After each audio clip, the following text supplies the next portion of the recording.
tatkala hanya dibutuhkan bagi jamaahnya yang di belakang saja, digunakan menggunakan toa di luar masjid, saat itu adalah yang pertama mengganggu orang berdosa, yang kedua tabzir, wala tubadzir tabziro innal mubadzirina kanu ikhwanish syayatin. Muhammad nabina binuru hadina min Makkah min nuru sata'al madinah. Assalamualaikum warahmatullahi wabarakatuh. Waalaikumsalam warahmatullahi wabarakatuh.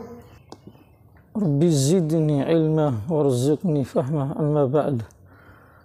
Penggunaan toa dalam Islam dibolehkan. Secara fatwa boleh. Sebagaimana kita sudah sampaikan dalam pembahasan mengenai azan di video sebelumnya itu. Boleh. Begitu pula dalam menggunakan toa loudspeaker mic untuk imam juga boleh. Fatwanya boleh. Walaupun yang terbaik itu adalah tidak menggunakan toa, karena itu sunnah asli gitu.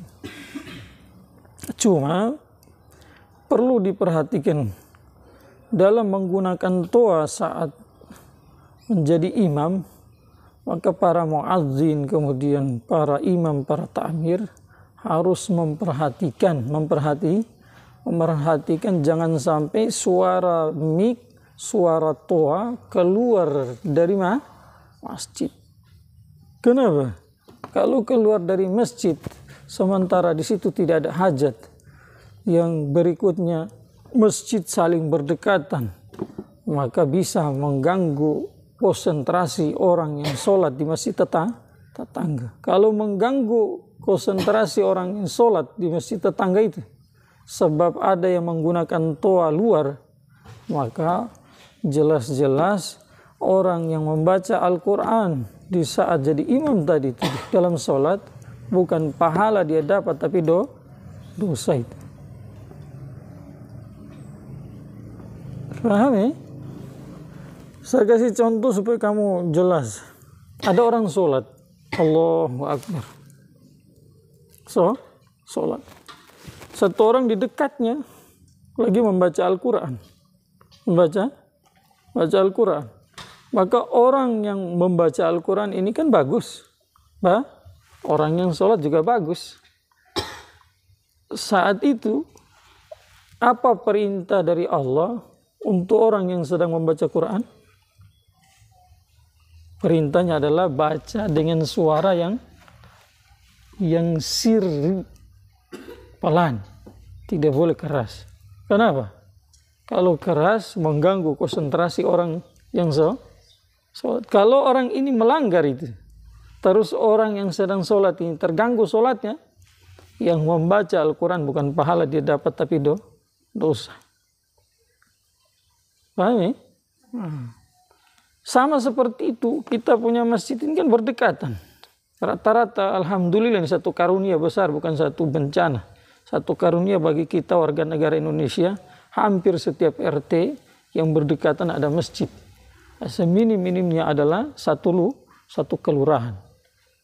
Satu karunia. Maka dalam menggunakan mic, kalau untuk azan itu sudah boleh, itu sudah jelaskan kan? Karena ada hajat di sana. Orang mau lagi sibuk, orang lagi ini dan sebagainya, supaya ada kode tanda kalau di masjidku sudah azan. Supaya saya tinggalkan kesibukanku, supaya saya ke masjid itu sholat. Sementara dalam masalah menggunakan mic saat imam memimpin sholat, ini keperluannya hanya untuk jamaahnya di belakang saja itu. Bahkan kalau jamaahnya segelintir, yang dia baca Quran bisa kedengaran, itu lebih bagus tidak menggunakan mic itu. Karena tujuan maslahat menggunakan mic atau toa loudspeaker itu adalah supaya yang di belakang tidak remang-remang mendengar suaranya imam, sepatau salah dalam bacaannya.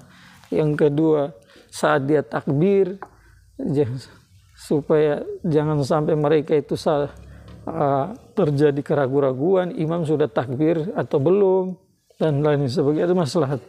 Maka kalau jamaah sedikit bisa mendengar dengan terang, jelas suara bacaannya imam, takbirnya imam, maka untuk apa itu mic? Untuk apa?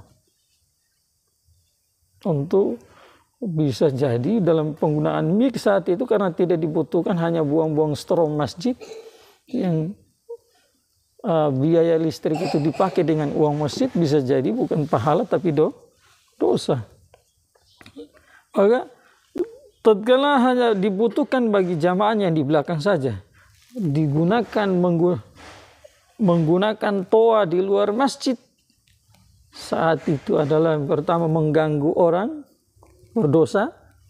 Yang kedua, tabzir, wala tubazzir tabziro, innal mubazzirina kanu ikhwanish syayatin, bukan syaitan li rabbih kafur. Wala tubazzir tabziro, jangan kamu berlebih-lebih, karena orang yang berlebih-lebihan itu adalah saudaranya syaitan. Dan syaitan sama Tuhannya itu pembangkang. Oke, kalau tabzir yang menggunakan toa saat memimpin sholat, yang toa itu mengarah ke 4 penjuru di menara masjid, mengganggu orang di sebelah itu, kemudian tidak ada hajat ke sana, bukan pahala dia dapat tapi dosa. Paham ya?